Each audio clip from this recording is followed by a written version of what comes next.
Nussbaum Family Law, a Toronto area-based law firm, reports to CTV News that they're expecting a 20% spike in divorce separations due to the COVID-19 pandemic and the social restrictions and isolation that the pandemic has provided. Thus, what's the key to making an effective game plan for a smooth transition once you're split from your spouse? Joana Lopez is a divorced breakup and recovery coach with a background in neuroscience, clinical hypnosis, and emotional freedom techniques. She joined me this week to put together an effective blueprint on how to start over and start with a fresh slate and a clear mind. I'm Kevin McShann. Let's have this conversation.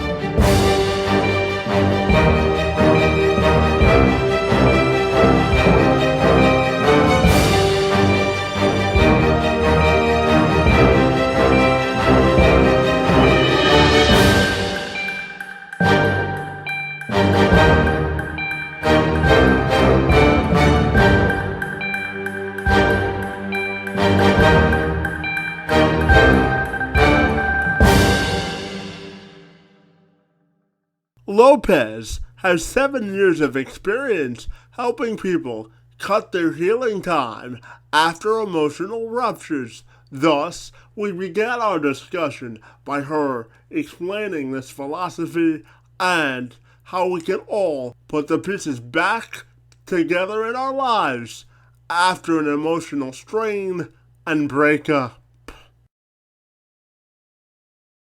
Yes, absolutely, absolutely. This is such a good question.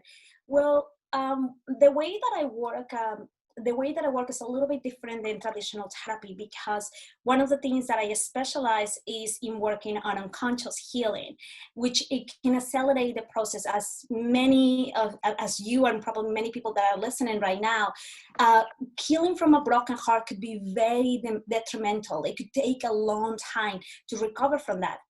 Some people that come to me, it's been like years from them to overcome, and sometimes it takes like way longer. But when we work with the unconscious mind, which we're going to talk about in a moment, it can accelerate the process. But one of the main things that I do in my breakup recovery programs is every breakup to me is like an opportunity for you to heal deeper. And the emotional pain of a breakup is supportive for deeper healing because you are so vulnerable that you're so willing to go deeper. So it actually can accelerate and transform your life, not only after your ex, but beyond your ex. Does that make sense a little bit?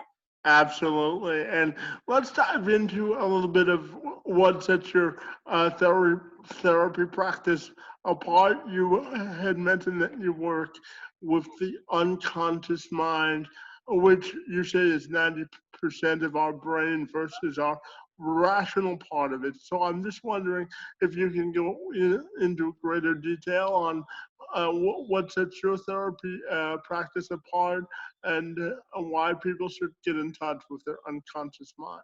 Yes, absolutely. That's such a good question, Kevin, honestly.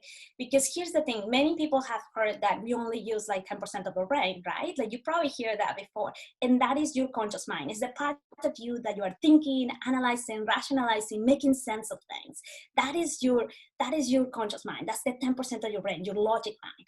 But the 90% of your mind is that your brain is still within you, which is the part of you that you're not conscious of it. Like, for example, your butt on the chair right now, breathing in or breathing out without thinking, driving if you drive, uh, doing it unconsciously, like healing from a cut or something, like the regenerated tissue that comes on your skin. All of these things that happens unconscious, that is outside of your awareness, that's your unconscious mind, and it's 90% of your brain. Now, there is that is an important part of the brain that is interesting, and everything is going to make sense for everyone. There is a part in the brain called the critical faculty, and that's distinguished between the conscious and the unconscious. And it usually shuts down around the age of 7. So when we are and there is another element that I want to share here, because everything is going to make sense for the audience. When we receive 2 million bits information per second, 2 million bits of information per second, but the conscious mind is only able to handle 124 from those 2 million bits of information. The rest of the information gets deleted, stored, and stored in our memory. So it's outside of our awareness, but our conscious mind captures every information. So now when we are little girls or little boys, we learn a lot from example. A lot of the things that happens when we were little boys and little girls created a blueprint, created a little pattern, belief systems about who we are as a person, who we are, what we believe about relationships, what we believe about women, men, etc. And when we grow older, we recreate similar scenarios than what we experienced when we were little kids. And even if your parents did the best that they could to basically save you from seeing what they were going through, even if they were behind doors, because we receive 2 million bits of information, even if your conscious mind do not remember, your unconscious mind is still retain all that information, and that created a blueprint of what you believe about it. So why is so important? The thing is that, for example, if you go to a therapist or psychologist or anywhere that you go, and with all respect and love to all my traditional therapy, it will only work with the conscious mind, with the conscious mind for the most part.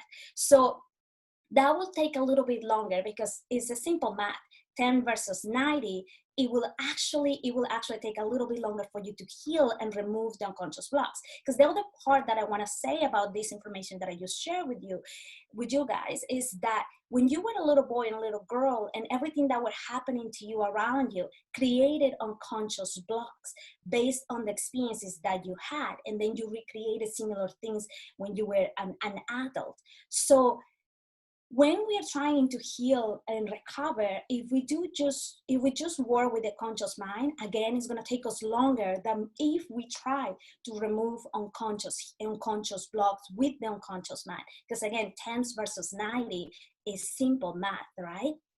And the other thing that I want to say is that is one of the reasons why a lot of people stay in toxic relationships. And most of us as friends, we do not understand what's going on. Like, I mean, what's wrong with her? What's wrong with him? Why do they keep being in that toxic relationship that is not good for them?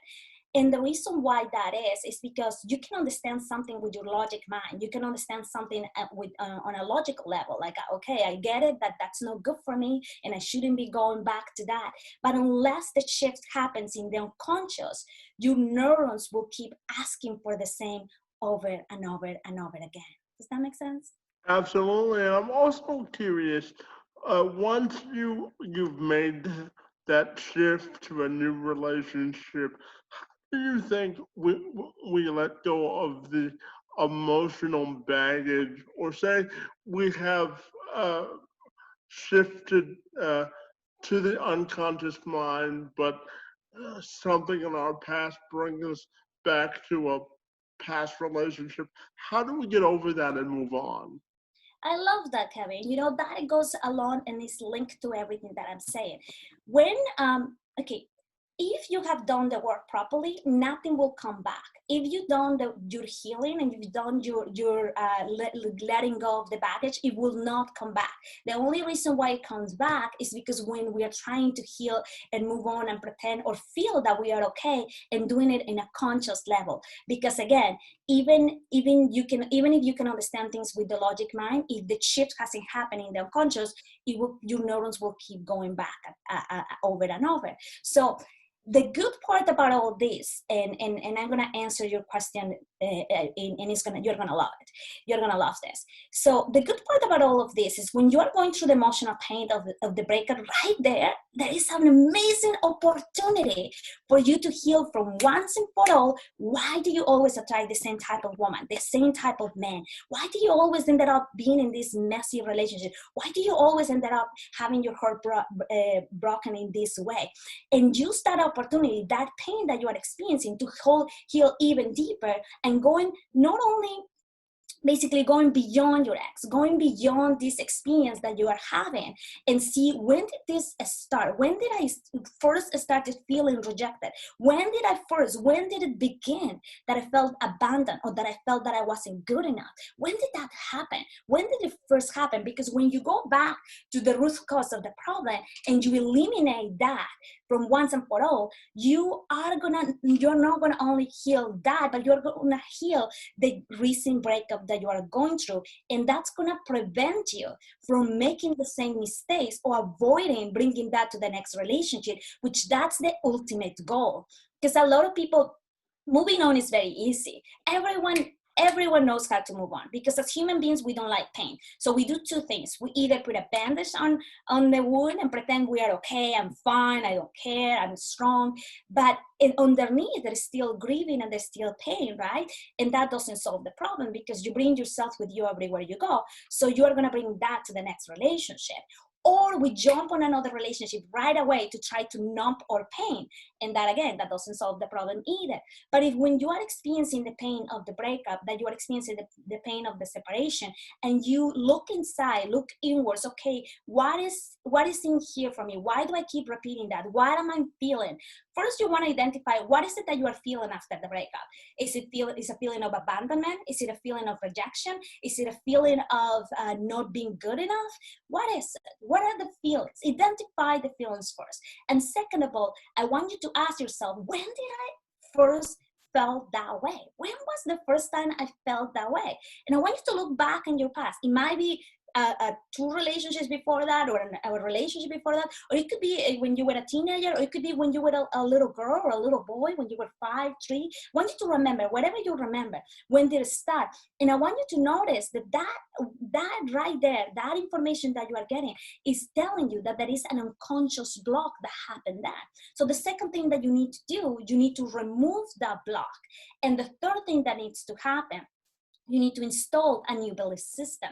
By doing these 3 steps, you're going to ensure that you're not going to bring that to the next relationship. And I know it seems like a lot of work, but I have to say something, Kevin, that when you do it once, you don't have to do it every single time. You just need to use one of your breakups or one of your separations to actually clean up everything for once and for all. That is my goal of the type of work that I do. I believe this is my mission, because I want people to perceive breakups in a different way. If we learn how to break up, if we learn to use breakups as an opportunity to heal deeper, we don't have to be doing this over and over again. We just need to do it once. And then once we do it in this way, we're going to attract different type of partnership, different type of relationships. And then we are going to learn how to move on with love, peace, and harmony when the relationship no longer serves us or serve the other person as well in a slightly different way.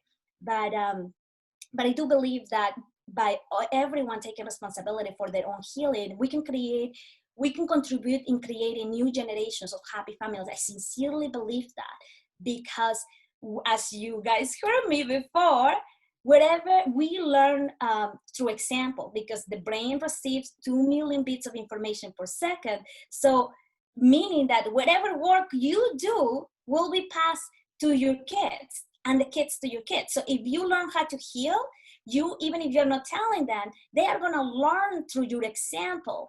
And you're going to pass that to them, and they're going to pass them to their kids. So that's how we contribute to new generations. And I know that you've developed a program that combines unique therapy techniques and scientific knowledge. So can you tell me about that?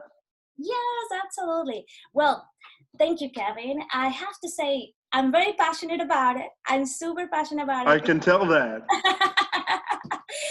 because I do believe it can create a huge impact, not only in your romantic life, but it can create an impact in your career in many areas. And I just want to tell a little bit about how I actually got to where I am right now. I've been in personal development for, God, I think 11 years. Do not make the math about my age, but but I've been for a long time. And I was a business and life coach for 7 years, but I had a very an interesting path, because I was a life and business coach before I made that transition to become a divorce and breakup recovery coach. And I have very intense breakup and separation, and it really, really got me and hit me. It was so painful. I was completely sad, devastated, just all the symptoms of breakups. I couldn't get out of the couch. Like, I just couldn't get myself out of it. And I couldn't understand why, with all the knowledge that I had, and I have a background in neuro-linguistic programming, and with all the background that I had, I couldn't get myself out of it. And with my positive mindset and personal development, I couldn't. And in my curiosity kicked in the middle of the darkness, in the middle of my suffering. And I went into a search because I wanted to understand what happens in our brain. Why is it so hard for us to overcome this? And in my search, I've been taking different types of certifications and therapies that I have. And in my search, I found one of the speakers mentioning that EFT, which is emotional freedom technique or emotional freedom therapy, is really good for grieving. And in my mind was like, wait a second, I'm an EFT practitioner. Why it never really occurred to me to actually apply that on this? And the reason why that is because these type of techniques are used for trauma, phobia, things that are way worse than a broken heart. But it never really occurred to me to use that for that. And I'm not kidding, Kevin. After 2 weeks of applying some of the therapies that I'm a practitioner of it, in 2 weeks, my emotions, the spell of emotions that I was feeling, I couldn't sleep, I couldn't think, I couldn't rationalize. I was like, my head, my ex was like just over my mind. And at the moment I start doing these practices like that actually work with the unconscious mind, in 2 weeks, the spell of emotions were completely neutralized. I was able to see things clearly and make rational decisions about moving forward. And that, to me, it amazed me. It amazed me because I'm a hypnotherapist in clinical hypnosis, and it amazed me because it never really occurred to me to use the 90% of the brain or the unconscious mind for that, because it's like in society, it's like you are in a breakup and you're dealing with a breakup, and it's like, just get over there, right? Your friends will tell you that. And we are not really used to asking for help. So this was very close to my heart, and obviously my searches went like deeper and deeper and deeper in understanding how this was related to our past, etc., etc. And I started putting these programs together. And I noticed that there was a huge need for it. And one of the reasons why I wanted to do this is because I thought, God, if someone like me who has a background in personal development, who's been in this for so long, who understand about positive mindset and so many things about the unconscious mind, was dealing and was struggling so much about this, I can only imagine someone who doesn't have the tools and the resources that I had. And I was like, I want to help. I really want to help, because no one should suffer or waste like years in healing from a separation, right? And anyhow, so that was basically pretty much how everything started. I put together my pieces, and basically what I do again is a combination of unconscious healing, which includes like clinical hypnosis, EFT, which is emotional freedom technique. I use every therapy and neuro-linguistic program that is being used in my program is being proven to heal like things like phobias, traumas, things that are way worse than a broken heart. And that is why we can accelerate the healing process. Like, I had a client that was in a toxic relationship. She was married for 18 years. And when she came to me, after 7 weeks of us applying the tools and doing the coaching and doing the work, she was out on the other side. She was already on the other side. So that to me amazed me. And actually, it doesn't, I'm not surprised, because again, 90 versus 10 is a simple math. It does make sense why you can accelerate the process, right? And there is a little part in our brain called the amygdala. And I'm going to answer a little bit more about my program, but I just want to share this information with you guys. There is a little part in our brain called the amygdala, and the amygdala is responsible for the fight and flight mechanism. So when a big change is about to happen, like a breakup or a separation or a divorce, that part of the brain like freaks out like a big time, and it start releasing a bunch of chemicals. And the amygdala is there for survival mechanisms. It's for the fight, is a fight or flight response, right?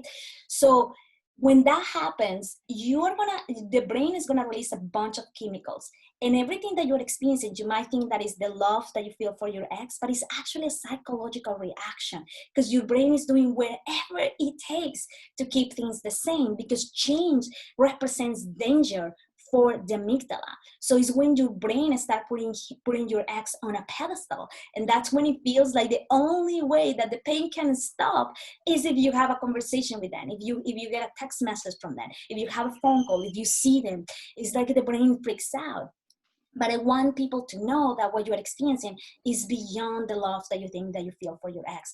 It's actually a psychological reaction, and it can be actually monitored, and you can actually get over the spell of emotions and see things for what they are, and make a rational or an as intellectual decision, and a smart decision, a decision that will actually benefit you. So that is the purpose of my program. Again, so it's a combination of unconscious healing. I do mix spirituality with it and positive mindset and all of that, because I think everything is linked together. But I like combining and explaining the scientific aspect of it for people to understand that it's more than the love that they are experiencing. That's why they're experiencing the pain. But usually when people come to me, it's a whole journey of transformation, and a lot of magic start happening. And it's not necessarily magic, but when you understand how your mind, the language of your mind, how actually works, it does feels like magic, because a lot of things start happening super fast. Thank you for sharing that. And I'm also curious to know, when you're going through a divorce and you have children, what's the key to effective parenting in your uh, uh, estimation? And how do we help kids effectively effectively get through a divorce? I think the best way to manage, based on my experience and based on what I have experienced with my clients, is by you doing the work first. You have to be you. If you're panicking, if you're scared, if you are terrified of the outcome of what's going to happen of the separation, you're going to project all of that in your kids. Your kids are going to experience that like even more. So the best thing that you can do for your kids is that you want to do the healing. My apologies. You want to do the healing, you want to do the work, because whatever it is you do, and remember what I say to you guys, we receive 2 million bits of information, and the unconscious mind can handle all of that. So even if they are not seeing you healing or doing the healing work, they are picking up all of that, and they are modeling that unconsciously. So if you are healing, and if you are dealing with the breakup or the divorce in a healthy way, and you are moving on in a healthy way and peaceful way, or in a way that is going to be healthy, your kids are going to feel that from you, even if you are not telling them anything, even if they are not seeing you, because again, we receive all this information that is sometimes outside of our awareness, but our brains is absorbing that. So that will be the best thing that you can give to your kids. Again, if you don't want to do this healing for yourself, do it for your kids, because you have a huge responsibility, and you cannot unknow what you know now, because I'm sharing this with you. So whatever you do is going to be passed to your kids and to the kids of your kids. So this is a huge responsibility that you have. So you don't want to take responsibility for that, and that's going to definitely make the process for them easier. And whatever it is that you say to them, whatever actions that you take, is actually going to be impacted by the work that you are doing, whether you take them to a therapist, whether you put them, I don't know, like a hypnosis audio therapy for them to actually process the thing and slowly start taking the steps with them. By you being grounded, by you being like centered and grounded and healed, you're going to be able to present that in a in an easier way. Because how can you tell your kids, do not freak out, do not be scared, if you're terrifying, if you are like collapsing, and if you're like breaking down? Like, how can you even say that to them? So you want to teach, you want to teach by example, and not necessarily that isn't, when I say teach by example, doesn't mean like, yeah, you have to actually model. That's what it is, right? Teach by example, model that. But most of the people think that teaching means like you have to go and tell them. Actually, that's not how it works. And most of the time when parents try to go and tell the kids, do this, unconsciously the kids will not do it, because if the parent is not doing it in their mind, unconscious mind, whether they say it or recognize it or not, it's like, how can you even tell me to do this when you are not doing it? Like, what's wrong with you, dude? Like in their unconscious mind, right? So if you want to teach your kids how to deal with this in a healthier way, you want to start, is everything starts with you.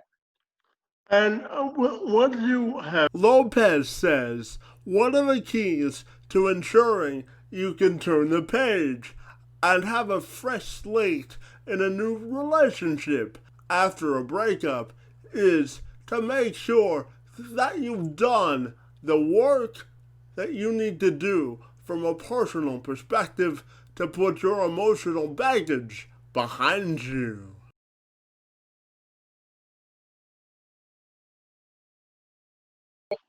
So, okay, well, definitely, I know I keep repeating the same thing over and over again, but repetition is key. Do your healing. When you are going through the emotional pain, if you want to make sure you're going to avoid this, making the same mistakes, and that you're going to attract a partner that is going to be healthy, and that you're going to actually have a successful relationship. First, you want to obviously heal. That's something that I've been repeating a lot. You want to take responsibility, use this separation as a portal for deeper healing. Because here's the thing, whether you decide to do it right now or you decide to do it later, you will have to do it at some point, or if you want to have a healthy relationship. Otherwise, it's going to keep showing up in your life until you get it, because that's basically what it is. Life loves you so much, your brain loves you so much, that it's going to keep showing you. In science, we say that when we keep repeating the same things, the brain is looking for resolution, right? And in spirituality, we can say that your soul is looking for healing. But going back to this question, is that once you do that, let's say that you already did your healing, you already did your part, you already have like completely healed, you're good to go. So now the next steps, once you know that you are ready, that you are grounded, that you have done the healing, that you have done the work, you want to make sure that there is nothing that is nothing that is nothing blocking you or holding you back. You want to always check that. You always want to check that there is nothing that is holding you back. And understanding, I would say, I would try to understand relationship styles, because when we understand like the relationship styles and how different we are, we take away, we let go the misperception of what relationships should be. One of the things that we've been told, and I don't think we talk about this enough, is that if you meet someone that is, I don't know, your soulmate, or someone that if you're a great partner and they are a great partner, it should be a smooth ride, and it should be easy and simple. But it's no longer like that, because here's the thing: when we are in relationships, especially new relationships, if at the beginning, it's like we all feel all fussy, and it's like we see all the best in the other person, and the closer we get, we start acting as mirrors. So if you still have some work that you didn't do before you came into this relationship, what's going to happen and you're going to be mirroring your partner, and your partner is going to be mirroring you. Any relationship trauma that you still have will kick in, and you're going to start reflecting any relationship trauma or wounds. And that's when a lot of people start saying, oh, you know what, there's something wrong about this relationship sucks, he's not the one for me, or she's not the one for me, or something wrong, is something wrong with me, and then just leave the relationship. But the thing is, usually that happens because we didn't do enough work to heal a relationship trauma, and we just came into the relationship. So to avoid anything like that happen, and that will happen regardless, even if this is at a minimal, at a small level, But to avoid that this happen in a very high, like huge degree, you want to make sure that you did a lot of healing, and you did the best that you could when you could, like after like you get out of the relationship, or even if it was like a year after you get out of the relationship, heal of those unconscious wounds that is still there, any trauma that you could have. And when you are in a new relationship, if any relationship trauma kicks in, use that as a container for you to heal. Do not just leave the relationship or thinking that something wrong, because then again, you bring yourself with you everywhere you go. Know that I want you to avoid missing a really good container that could actually help you heal. Because if there is here like some of the things that you are mirroring, you're with the person that is, you're getting closer and closer, and then all of a sudden your relationship trauma or your any wounds will come out.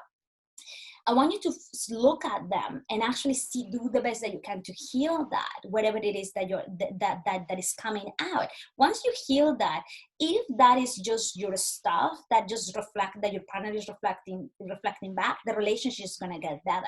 And if it's obviously not because of your wounds, it's because there is something, then the other person will actually move out of your experience, because it will no longer be a vibrational match to the wounds that you once had.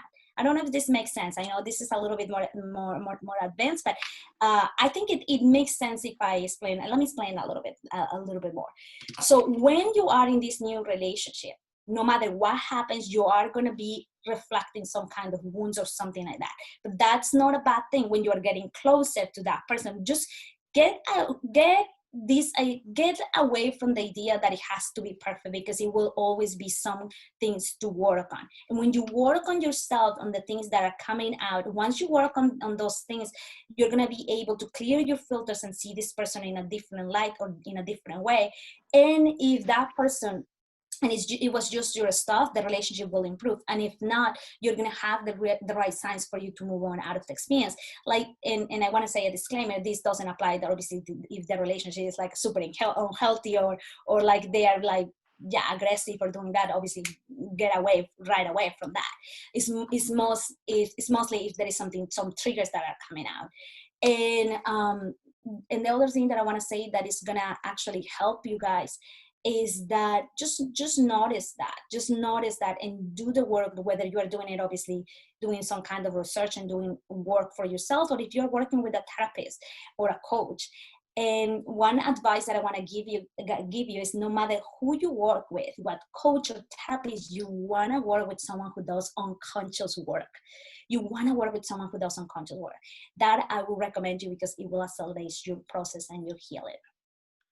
Yeah, thank you for sharing that. That was very in-depth and insightful, so I appreciate that. So my final question for you is, what aspects of your job bring you the most happiness? And when you're not working, what do you like to do for fun?